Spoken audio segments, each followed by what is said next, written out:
किन मैले भोट दिइनँ भने अब म डुल्ने मान्छे अब भोटर लिस्टमा नाम लेखाउने कहाँ लेखाउने होइन अब घरबास नभएको मान्छेले कहाँबाट भोटर लिस्टमा नाम लेखाउने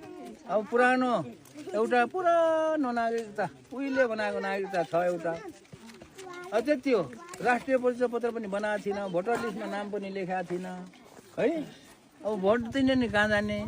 कहाँ लेखाउने नाम थाहा नभएर हो क्या भएपछि राष्ट्रिय परिचय पत्र दिनुहोस् त भनेर सोध्यो मलाई मैले त फर्स्ट जान पहिलोचोटि हो मैले भोट दिने बहिनीहरूले त सिकाउनै पर्दैन होला नि होइन कहाँ कसरी भोट हाल्ने थाहा बनाउने भन्ने त तपाईँहरू एकदम च्याम्पियन भइसकेको छ होला ल त्यही हो मलाई भन्नुहोस् है तिम्रो अलिक उमेर गयो होइन तिमीलाई पनि पछि जाउला है ल ल म मन्त्री भयो भने फेरि मन्त्री भयो भने फेरि भेट्न आउनु पर्छ नि म सबैलाई भेट्न दिन्छु है ल